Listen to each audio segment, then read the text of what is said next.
mizo miezi mama amekaa huko hospitali. Nimekuwa nikiambia watu, juu nilikuwa naona watu wakilia, wanakuja wanaona wagonjwa ni wagonjwa. Nawaambia tutapona, wagonjwa wetu watapona na tutaenda home nao. The same me mwenye nilikuwa na wa encourage, ndo mimi hapa hatuendi home na mama. Nilisikia vibaya. Nilikuanga naenda kumsainia vitu mingi, aingie theater, apigwe picha, but kumregister kwa morgue ikuja kwa maiti yangu. Mimi nilikuwa naona future na yeye. Tuko family, we are in Murang'a County and we are here to listen to a family whose tears are flowing like a river. They've been unable to rest their mother. For the last 1 month, she has been lying in the morgue. How did it all happen? Let's listen in. My name is Kingori Wangeshi, coming to you from Murang'a County. This is my story right here on Tuko. Thank you Jen kutukaribisha hapa county ya Murang'a. Lakini jitambulishe kwa mtazamaji wetu, jina lako, kazi unayofanya na hapa ni wapi? Okay, kwa majina naitwa Jen Wanjiko Jagwa. For now sifanyi kazi. Hapa ni Murang'a, one of children's home. Yeah. Hata kama hufanyi kazi, lazima uko na skills ambazo unaweza tumia kufanya kazi. Ni skills gani hizo? Nimefanya barista na pia nimefanya digital marketing. Okay. Yeah. Tuko hapa kwa sababu gani kwanza? Tuko hapa kwa sababu tuone vile tunaweza saidika, tuweze kupumzisha mamangu. Yeah. Na unajua watu wengi wako na matanga. Lakini kwa nini tumekuja kukutembelea wewe? Kuna sababu? Kuna sababu. Sababu ni kwa kuwa mamangu amefungiwa huko KU. Tumeshindwa ku raise bill yote. Yeah. Amefungiwa kwa muda gani? Saizi amefungiwa mwezi na. Yeah. Okay. Tuanze tu mwanzo. Mko wangapi kwa familia ya mamako? Tuko 5. Tuelezee miaka yenu. Okay, mimi ndo first born. Niko na 25. Tuna second born anaitwa Milton Wandie. Ako 22. Tuko na Fantas Mwangi.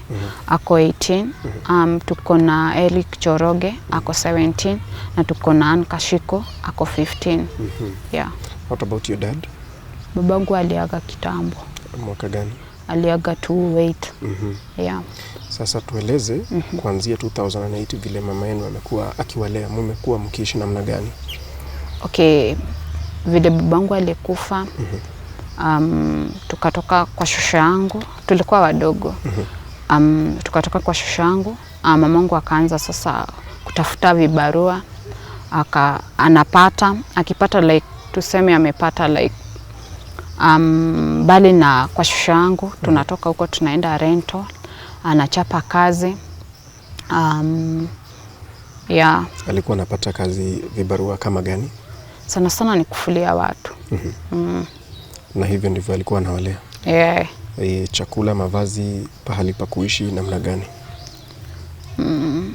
Before tukuje huko alikuwa anafulia watu nguo tunapata. Yeah. Na shule? Shule tulikuwa tunasomea huko Kahatia. Yeah. Hapa mlikuja mwaka gani? Hapa tulikuja siwezi kubuka mwaka. But tumekaa hapa. Yeah. So hapa alikuwa anafanya kazi gani kwa hii children's home?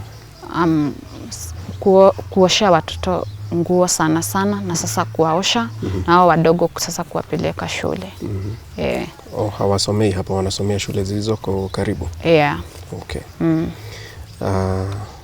Ni wakati gani ambapo afya ilianza kumsumbua?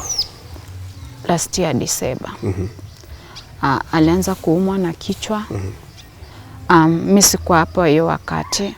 Akapelekwa na colleague wake mwingine anapikia watoto hapa. yeye mwenyewe ndo alisema naumwa na kichwa. Sasa akapelekwa na huyu mwenye anapikanga hapa. Wakaenda hospitali iko hapa juu inaitwa Kangema. Kagema akalazwa. Hiyo time hakuwa kichwa iko inamuuma sana. But alilazwa. Akalazwa hapo the whole of December. Mimi ndo nilikuwa namkalisha hapo huko, mtu analazangwa na mtu mnakaa na yeye. Jana kidogo. Alilazwa mwezi mmoja kwa sababu ya kuumwa na kichwa. Kichwa ilikuwa inamuuma. Madaktari walikuwa wanasema nini? Tukiwa huko Kangema tulikuwa tunatuma picha kama Murang'a, tunaenda tunapigwa picha ya kichwa, tunarudisha. Kuna tulipigwa like picha 3. Ya 3 ndo sasa ilionyesha ni kama akona bleed, but they were not sure kama ni hiyo. Akaendelea kupewa madawa. December 29 hapo. Sasa ndo tuliambiwa tukuje home, but we have to kuona neuro. Neuro hiyo time hakuwa anapatikana. Neurosurgeon. Au daktari wa kichwa. Tuka have kutafuta neuro ndo sasa amuone, ndo sasa tuende home. Neuro akasema ako sawa, anaweza enda home.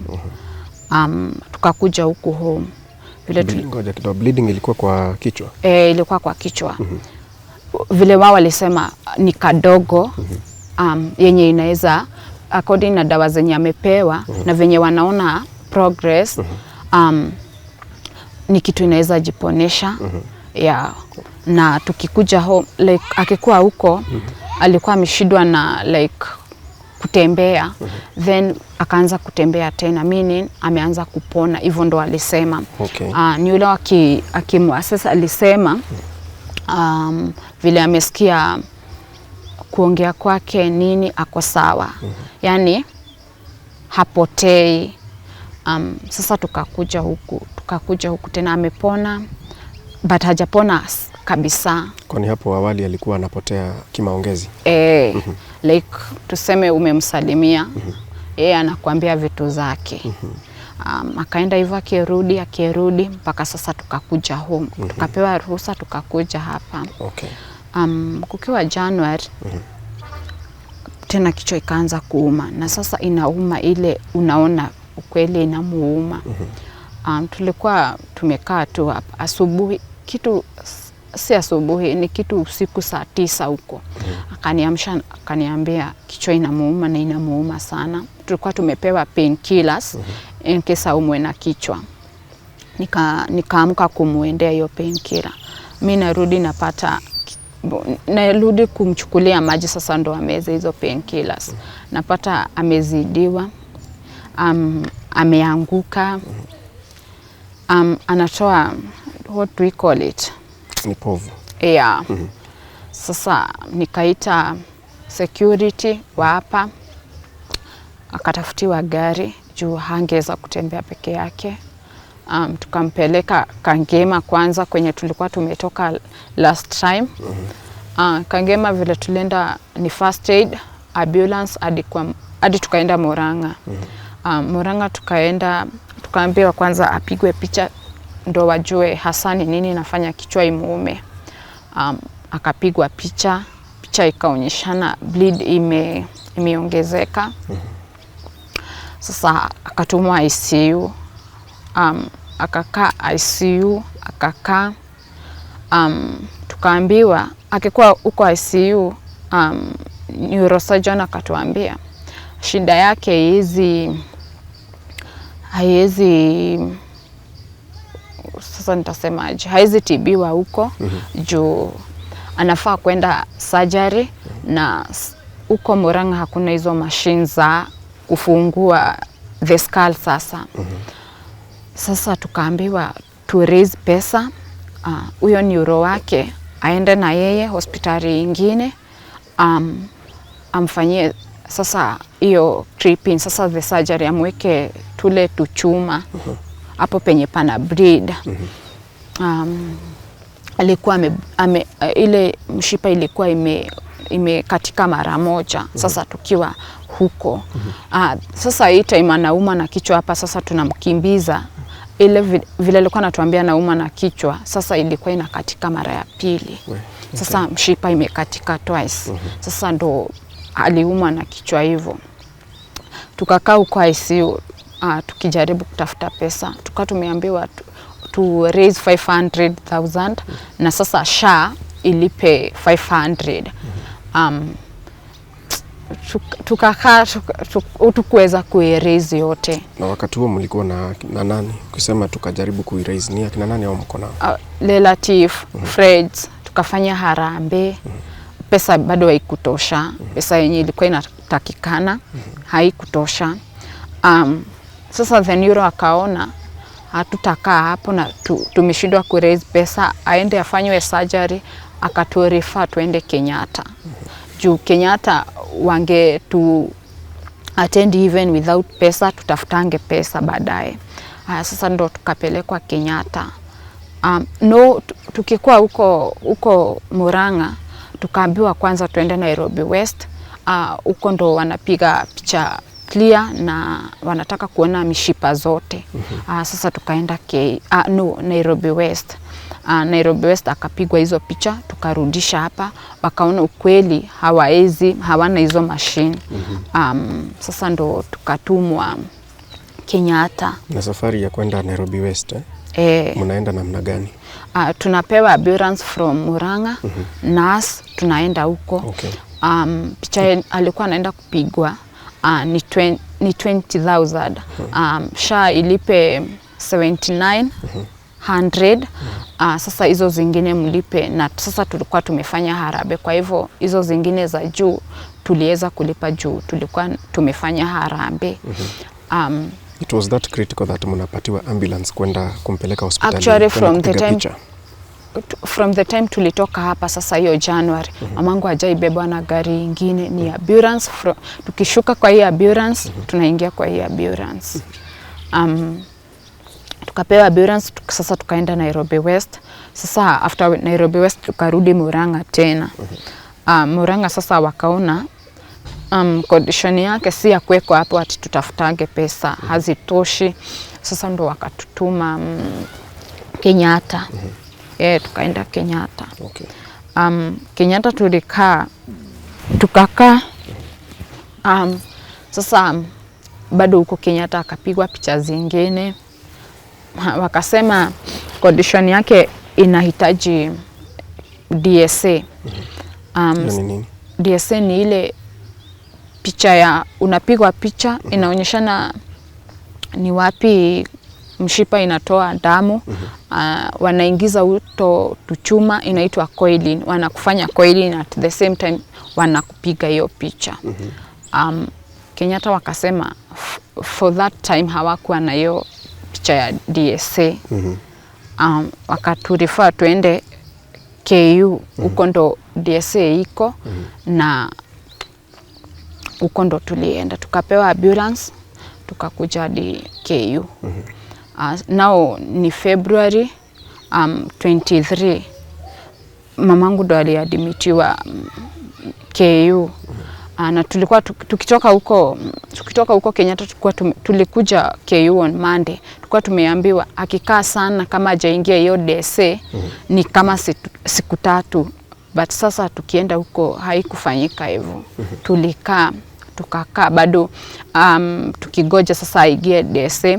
Tukiulizia tunaambiwa kumetokea emergency from ICU. Rosemary juu condition yake haiko vile kama ya ICU, hiyo nini yake ikapewa mtu mwingine. Sasa ilifika time sasa yake ya kuingia hiyo sasa DSA. Akaingia DSA. Sasa nikaambiwa sasa ni kwenda kusign nini. Sasa ndo aingie. Akaingia saa 2 mpaka 6 hakuwa ametoka. Saa 2 asubuhi. Aliingia saa 2 asubuhi na mpaka 6 jioni hakuwa ametoka. Kitu saa 1 huko ndo alitoka. Sasa vile alitoka DSA akashindwa kupumua. kabisa, akapelekwa ICU. Akakaa ICU. Tuliitwa na daktari wake kuongeleshwa, tukaambiwa in process ya DSA alipata complication, alizidi kubleed.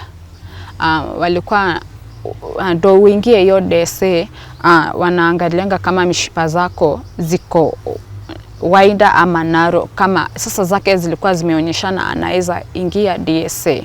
But unfortunately akiingia huko alipata complication, akaanza bleed ikaikuwa mingi. Vile sasa bleed ilikuwa mingi, DSA ikafail, haikuendelea. From DSA sasa hapo ndo alianza complication. After mingi hiyo DSA, tukienda huko alikuwa angekula, angemeza. Now from DSA haongei na mtu, hakuli. Haya sasa ni kuanzia process inaitwa pegging, ile kuwekwa peg. Hiyo ni kumaanisha nini? Sasa juu haizi meza kitu na mdomo yake. Sasa aende theater, ingie theater tena. Aekwe tube hapa. Sasa ndo aizange kufeed. Wakigoja heal, aingie theater tena, now for clipping. DSA mtu hapaswangwi, inaingiziangwa either hapa ama hapa. Inaenda na tube hadi kwa kichwa, sasa the tuchumas. Now process sasa ni akakaa ICU siku 2. Ya 3 akakuwa sawa. Sasa akarudi ward, surgical ward. Agoje sasa akuwe stable, aingie the second aingie the second surgery now ya opening the skull. Tukagoja kuwe stable. In the process sasa hapa akaingia theater sasa kuwekwa the peg sasa ya feeding. Akaingia hiyo nayo ikaleta complication. Sasa akaanza kukua, instead ya kupona na kuwa worse tena. Sasa ni ICU, akaekwa hiyo tube. Vile aliekwa hiyo tube, wakijaribu kuona kama ina feed, mwenye alikuwa na mfeed sijui kama ni kumoverfeed, alimoverfeed. Akatapika, hafai kutapika. Vile alitapika, matapiko sasa ni kama iliingia kwa lungs or something, juu alishindwa kupumua. Sasa ni kurudishwa tena ICU. Akiwa ICU akapata infection ya kifua. Now the pneumonia. Pneumonia ikampeleka, alikaa ICU juu ya hiyo pneumonia. Pneumonia ikapona. Sasa tunagoja sasa siku ya kuingia sasa theater.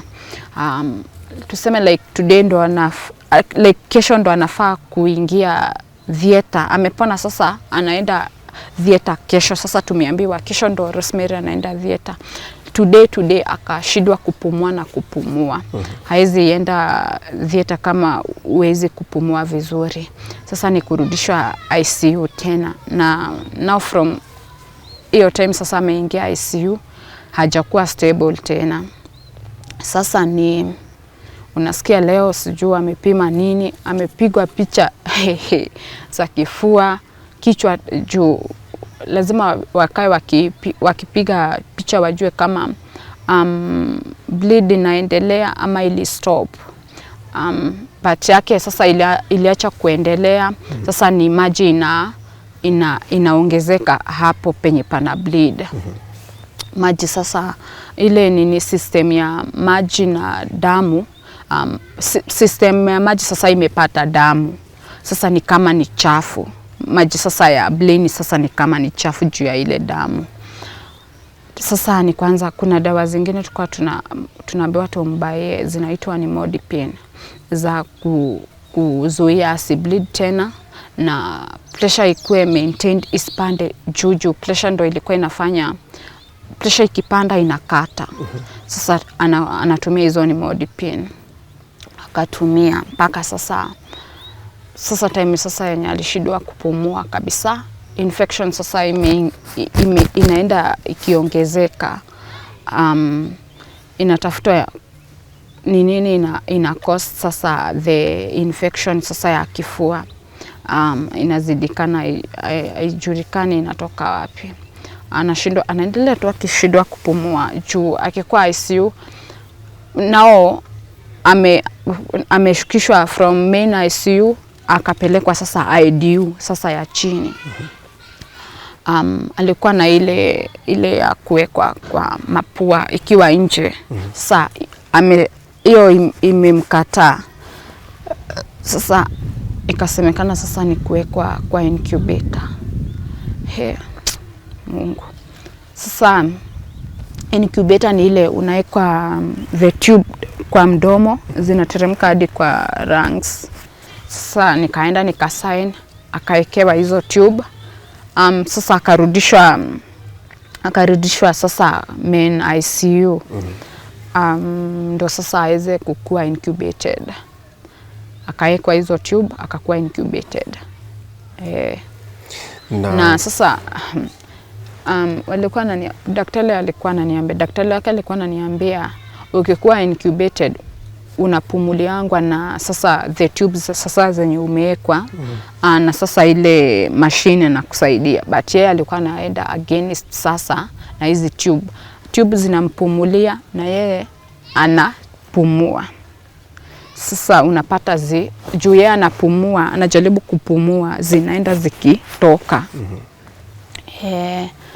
Na all this while kuna pahali mlikuwa anaweza kuongea ama mlikuwa mnaongea na yeye? Before DSA tulikuwa tunaongea na yeye. Yeah. Na maongezi ilikuwa inaeleweka? Yeah. From the time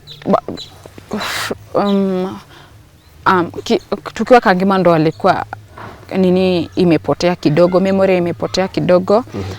After sasa shida yake imejulikana ni gani, kuna dawa wanapeangwa za kusaidia. Yeye alikuwa sawa, alikuwa anaongea. Angeongea na mimi, hakuwa anaongea na kila mtu. Alikuwa anaongea na mimi. Hata hii time yote yenye akosi, watu walikuwa wanakuja kumvisit.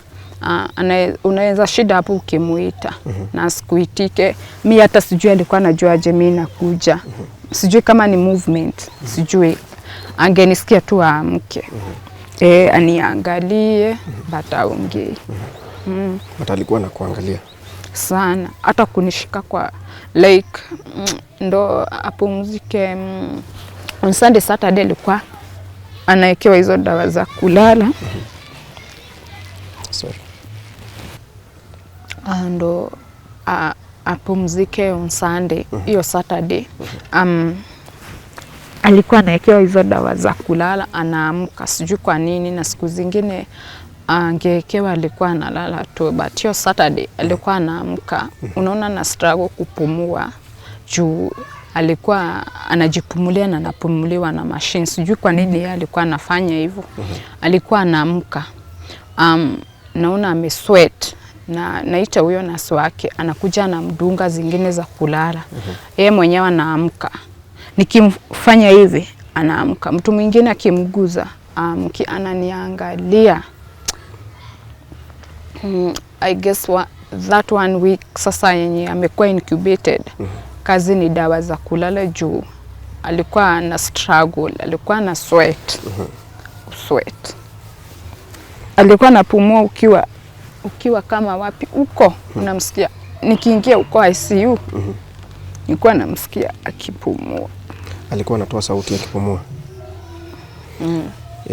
Sasa so hakurudi kufanyiwa hiyo DSA? Nao hakuwa anarudi kufanywa DSA. Alikuwa anarudi kufanywa ile clipping. Nao alikuwa aende afanywe the opening of skull, afanywe sasa clipping. DSA ni ile ya kufanywa coiling, haufunguliwi the skull, zinaingiziwa huku, zinapanda na tube, unafanywa sasa zinawekwa mahali kuna bleed. Okay. Yeah. So hakurudi kufanyiwa hiyo surgery ya pili? Hakuingia. Ulikuwa wapi wakati alikuwa ana pass? Na ilikuwa ni mwezi gani tunazungumzia sasa hivi? Ilikuwa mwezi wa ngapi? Tuko mwezi wa ngapi? Sasa hizi tuko mwezi wa 6. Mwezi wa 5 huko. Ulikuwa wapi ile siku ambayo aliaga? Aliaga asubuhi kitu saa 1 huko, saa 2 hapo. Nilikuwa kwenye nilikuwa nakaa. Kuna mtu alikuwa amenipea mahali pa kukaa juu nilikuwa naenda kumuona kila siku. Nikapigiwa na daktari. Akaniambia hati yake imesimama, wanajaribu kuiamsha. Mimi nilikuwa ukipandishwa huko kuwekwa incubator, kuna paper huwa una sign. Za kusema tuseme in case hati isimame kama wanaweza iamsha, tuseme kidini ziache kufanya kazi, tuseme aishiwe na damu kama wanaweza mpea kama siko, that is kama siko. Tuseme like kama hivyo hati ilisimama na sikuwa, waliweza kujaribu kuiamsha juu nilikuwa nimesign wanaweza iamsha. Yani nilikuwa nimesema chochote wanaweza fanya, mama akae tu uhai.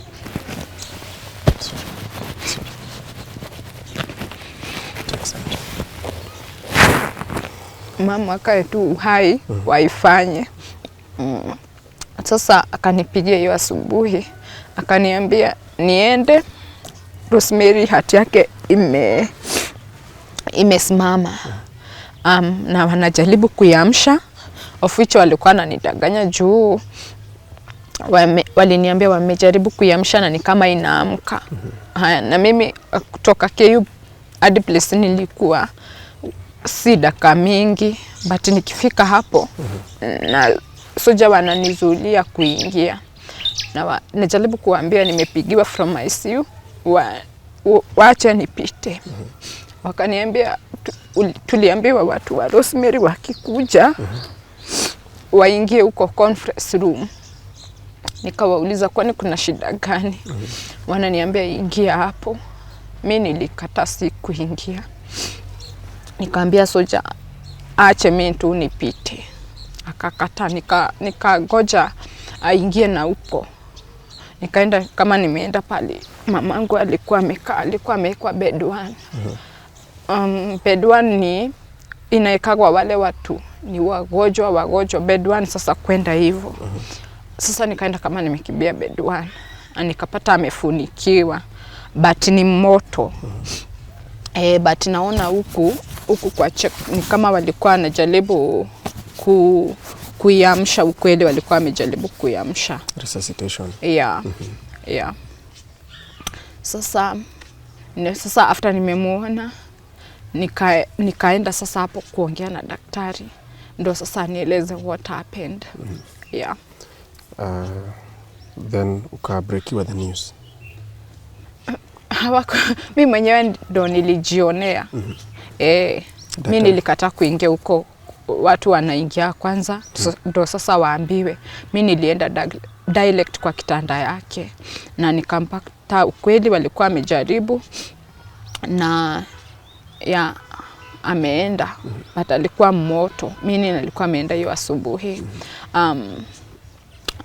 Bed 1 up to bed 4 walikuwa wameaga, kwa hivyo ilikuwa imefunikiwa from bed 4 kienda hivyo.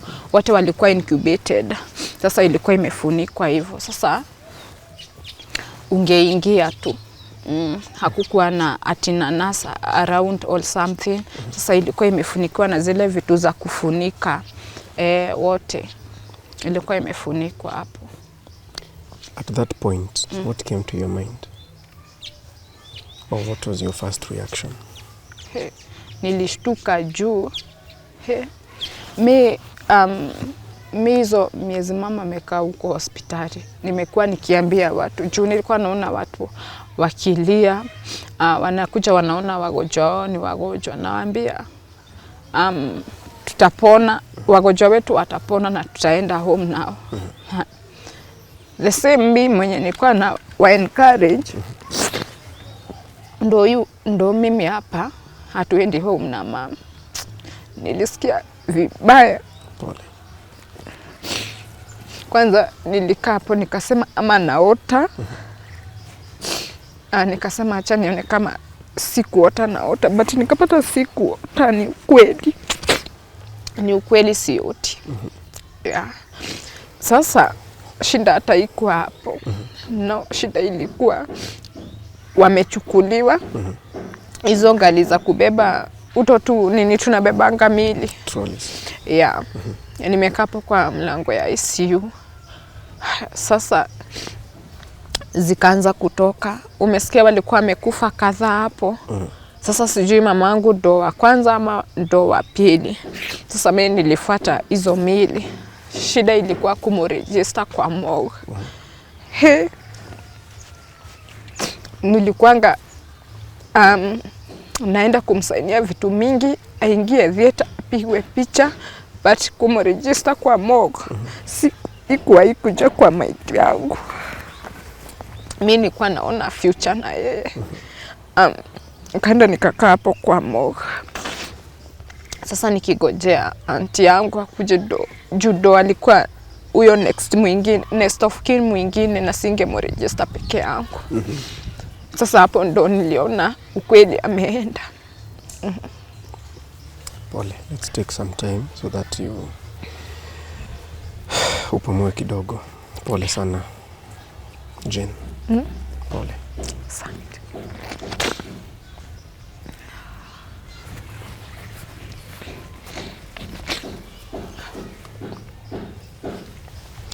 Uliniambia mliongea na yeye akiwa nikange mama ni Murang'a. Hadi Kenyatta, hadi uko KU tulikuwa tunaongea na yeye before aingie DSA. After DSA hapo ndo alipata complication. There before tulikuwa tunaongea na yeye vizuri.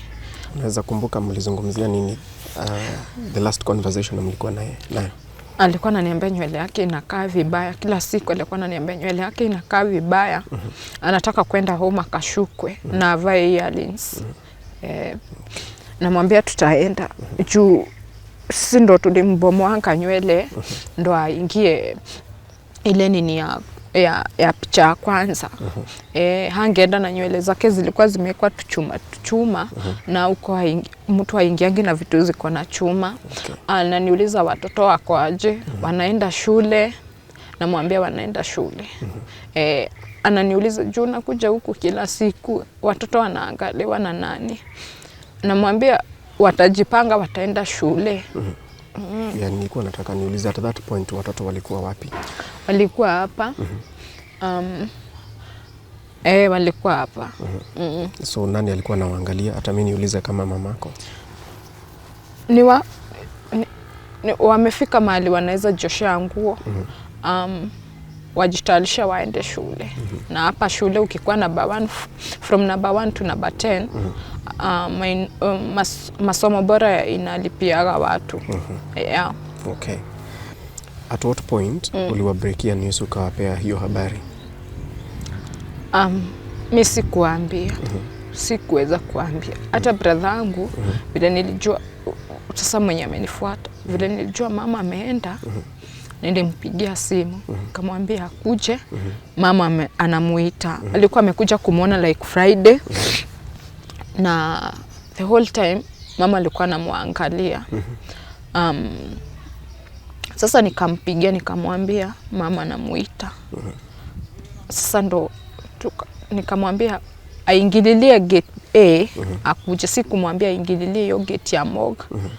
Vile sasa alikuja nikampeleka na huko morgue, nikamuuliza unajua tuko wapi hapa? Akaniambia yeye ajui. Mimi sasa nashangaa nimwambie aje. Sasa tukienda hapo kuregister sasa mwili. Sasa huyo mtu wa morgue ndo alimwambia. Alimuuliza mwenye amekufa ni nani kwako? Ako zile za nani amekufa?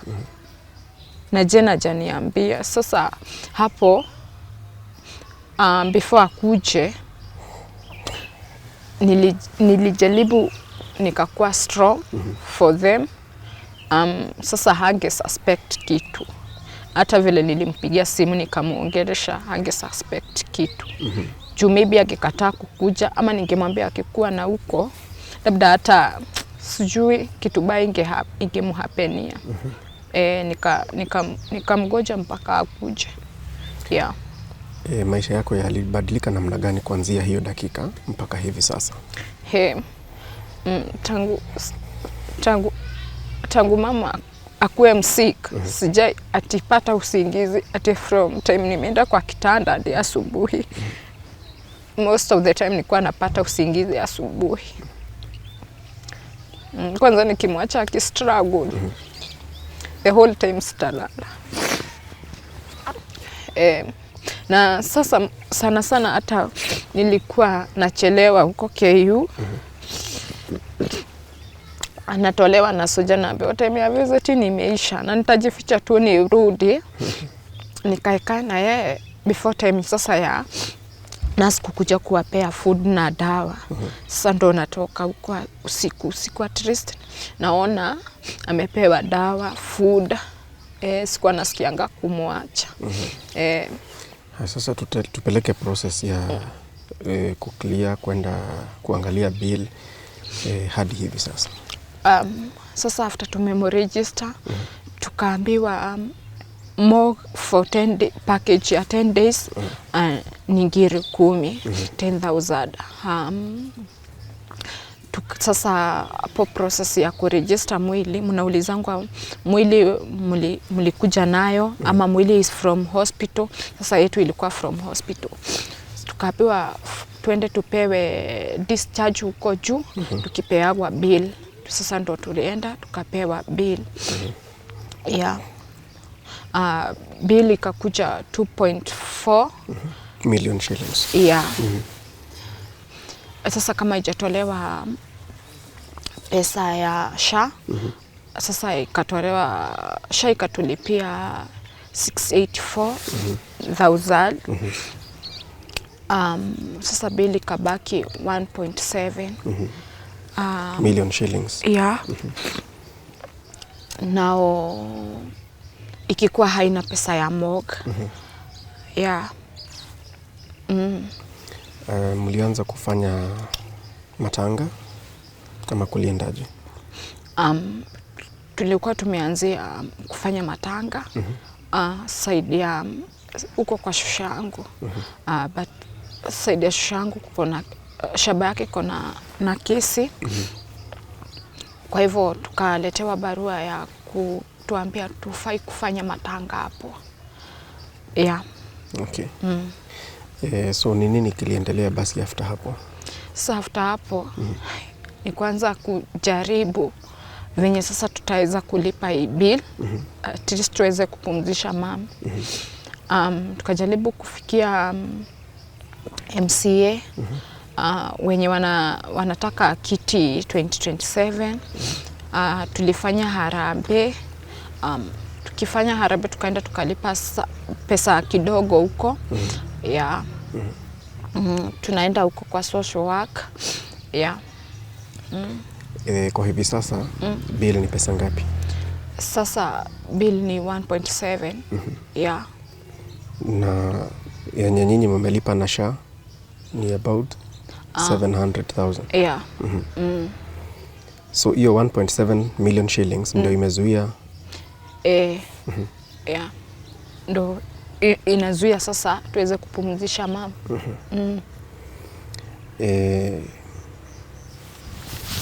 Ulitueleza ni 1 month imepita. Hebu nikuulize tu, maisha yako yamekuwa namna gani for hiyo mwezi mmoja ambao unajua mamako pahali amelala? Haijakuwa rahisi. Haijakuwa rahisi. Ikiona watoto wetu wanakuja wananiuliza tutafanya aje, mimi mwenyewe sijui tutafanya. Nani aliwaeleza kuhusu kifo cha mama yao? Ama mama yenu? Sijui alijua, watoto wadogo sijui alijuaje. But walijua. Mimi niliambia huyo second born ndo nilipigia simu akakuja. Wengine sijui nani aliwaambia. Na unaona wameichukulia namna gani? Inawasumbua juu huyu kijana anaitwa Elik. Hadi ni hapa. Mwenye alimwambia, mwenye sijui nani alimwambia, vile alimwambia alikuja kuletea hizi nini zake machani. Alipatwa kama ameanguka hapa. Amekuletea nini? Hizi sungura zake machani. Alipatwa kama ameanguka hapo. Yeah. Anasema anaumwa na kichwa. Yeah. Na ni kitu sijaisikia ati ako na shida ya kuanguka or something. Pole sana Jane. Sasa wewe ndio umeshikilia hii familia sasa. Yeah. Ni mimi. Your dad is no longer there and your mom is no more. Yeah. Wewe ndio kiongozi wao sasa. Ujumbe wako kwa watazamaji ama mtazamaji ni gani?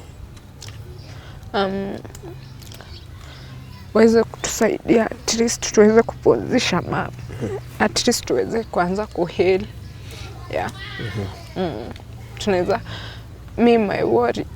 Furaha yangu saa hizi nione tumepumzisha mama. Yeah.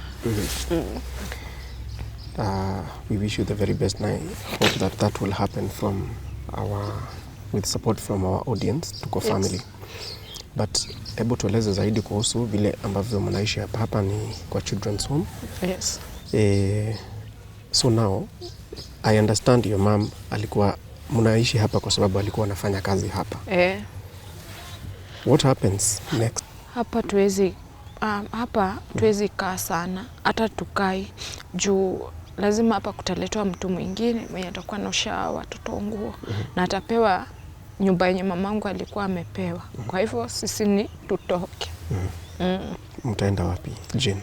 Sasa hapo sijui.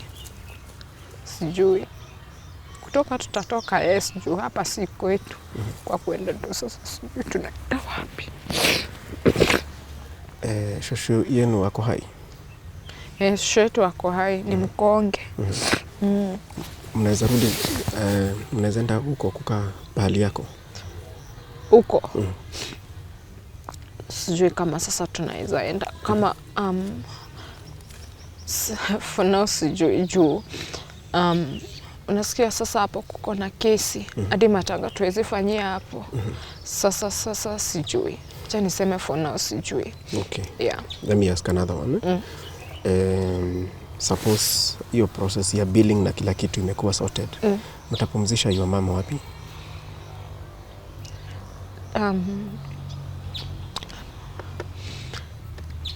Tunaweza kama siseme ati tutampeleka huko kwa shosho kama matanga tuliambiwa tusifanyie hapo. Kumpumzisha ndo tutampumzisha hapo. Labda cemetery au labda akisema tumpeleke tutampeleka huko. So even as that now hujui? Sijui. Please Jane, peana nambari yako ya simu hapa ili watazamaji waweze kuwasiliana na wewe for any kind of support that this family needs. Okay, namba yangu ya simu ni 0743 96 48 81. 0743 96 48 81. Umeregister kama nani? Jane Wanjiko Njagwa. Sorry? Jane Wanjiko Njagwa. Jane Wanjiko Njagwa. Yeah. Hebu tupigie picha ya vile mna operate. Watoto wenu wanakaa kwa hii children's home? Nao wako hapa. Bado tujatoka. Na kusoma wanasoma wapi? Wanasoma shule ziko hapa karibu. Yeah. Okay. Hapa ni kuishi? Yeah. Si ati wanakaa na wale watoto wengine hapa kwa children's home? Hapana. Nyumba yetu ni. Okay. Yeah. Na you don't know the future of what happens next? Hapana. But I hope itakuwa better. Yeah, basi mwisho. Mahitaji ya familia yenu hao watoto? Ni mimi. Ni gani hayo? Yaeleze. Apart from kwenda shule, wanahitaji vitabu, nguo. Huyu Eric shule yao ni huko chini, fair. Yeah. Vitu kama hizo. Wewe ndio umekuwa ukigaramika tangu your mom augue akuwe mgonjwa? Ni mimi. Na sometimes tunasaidiwa na sasa mwalimu hapa. Kama tuseme food, amekuwa akiwapea vitu sometimes kama vitabu. Yes, amekuwa akiwapea. Yeah. Jane, huu mzigo ni mzito kiasi gani kwako? Hata sijui hata ibebeki mzigo. Pole sana Jane, but we wish you the very best together with your siblings. Yes. Katika hii safari ya kupumzisha your mom na even in future. Yes. We hope that all will be well. Sisi hatuna maneno ambayo tunaweza kuambia yani yajaze hiyo pengo. But there is a God in heaven who gives unprecedented peace. Yes. Amani isiyoeleweka na binadamu ndio tunawatakia kwa hivi sasa. Na watazamaji wale you are there, this is a family, Tuko family. There is a way that you can support Jane and her siblings to assist in giving their mother a befitting send-off. This is the time for you to rise up to the occasion. If you're there and you have a network, you know, it is not necessarily financial, but you know, we have people of influence who can help them get a waiver at the hospital and at the morgue. Please, any kind of support and help is welcome for Jane and her siblings. Niaji, poa. Tueleze jina yako, kuna miaka mingapi, uko shule, unasoma? Naitwa Eric. I'm 17 years old. I'm in Form 3. This year, Form 3. So next year you're a candidate. Yeah. Eric, I am sure unajua ni kwa nini tuko hapa. But kwanza ningetaka kujua ulikuwa wapi wakati ulipewa habari kwamba your mom amepass? Na ni nani alikueleza? Nilikuwa tu hapa kwa mujibu ya kwamba si kwa mle wakiwa huko hospitalini, so niliambiwa na in charge hapa kwamba alipass. Na ukashtuka sana, nimeelezwa. Nilishtuka, like obvious when ukipoteza mtu umpendaye kuna ile hisia utajipata nayo. Sasa imekuwa mwezi mmoja tangu aliaga. Maisha imekuwa namna gani Eric, tangu actually tupe safari ya tangu alipopelekwa hospitalini na hadi hivi sasa ambapo ni mwezi mmoja tangu age, maisha imekuwa namna gani? Maisha imekuwa tuseme imekuwa mangumu. Mengine inaona kaitaenda kurahisika, lakini inakuwa mangumu kwa sababu ukifikiria kwamba naye alikuwa anakupa chochote utakacho, alafu saa hapo na pale hivi, maisha ya kwamba ikawa magumu kabisa. Tangu kwa hospitalini, maisha hatuwezi sema ni kama yalivyokuwa kitambo huko. Yamekuwa magumu.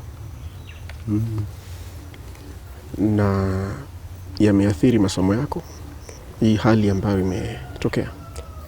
Yameathiri. Akiwa hospitalini tukafanya mtihani. Iliathiri kiasi kidogo tu, si kikubwa. Nikaangusha grade. I dropped my grades. That is, nika drop. Miadhiri kiasi tu. Na kwa hivi sasa ambapo unajua kwamba amelala pale kwa morgue, inakufanyia nini kwa mawazo yako? Inanipa mawazo tele. Lakini there is God in heaven. Unajua kama mtoto wa kiume sasa unabidi ujikaze tu. Huwezi kuwa kama na dada wenzio. Unakuwa unajipa kiwanaume sasa, so unajikaza vile. Unajikaza tu. Lakini inanipa mawazo hapa pale. Nimeongea na dadako, anasema hajakuwa akiweza kulala. Wewe unaweza kulala ama maisha imekuwa namna gani? Sema muda mwingine analala vizuri, mwingine napata hawezi kulala. Utaweza kupata usingizi siku gani? Siku ambayo atapumzishwa naweza pata usingizi. lakini akitoka unajua kuna muda ufikao unaona maisha yanaendelea kama ilivyokuwa, so unaendelea. Sasa hapo ndo baada tu amepumzishwa hapo nitakuwa sawa. Sasa wacha tuzungumzie your younger sister. Umeona hiyo hali imemwathiri kiasi gani ama namna gani? Imemwathiri kimasomo na kijinsia, kimemwathiri na ni kama sometimes anakaa peke yake analia, sometimes hujui, yani hizi anazo mawazo anayo tele. Unajua ni kiasi gani cha pesa kinachohitajika? Kiasi cha pesa kihitajikacho hapo na hapo sijui imefikia ngapi sasa hivi. Lakini hapo mbeleni tulipoagizwa kwamba ilikuwa about 1.7 ilikuwa 2.4 million. Sijui tukasikia kuna dawa alikuwa amenunua zikalipa kiasi kidogo, ni bima. Bima kidogo, yani ikahudumia haya mengine ikahudumia ikafika 1.7. so kutoka 1.7 I have no another records further. Mtazamaji anayekusikiza, hiyo 1.7 inaweza toka kwa hii familia? Hapana. Maisha tunayo sasa hivi. Tangu mimi nizaliwe, mimi niseme tu kweli, tangu nizaliwe sijaipata hiyo pesa.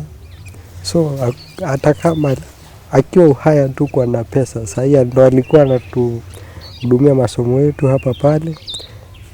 Hatukuwa ipata ile pesa, sasa hatuwezi pata. Hebu tueleza mtazamaji anayekusikiza hivi sasa, your mom alikuwa mtu wa aina gani? Utamkumbuka namna gani na ni nini utamiss sana kwake? Alikuwa mtu wa watu. Akiwa uhai bado alikuwa ni ule mtu wa kukupa moyo, tutaendelea. Hata kama hamna, nasema kwamba tunaweza lala hivyo leo, kesho tutashapata. Kenye mimi nitamkumbuka nayo, na mmoja tu aliniambia, unajua mimi sasa nilikuwa natusungura hapa pale hivi. Siku moja yangu ikaaga.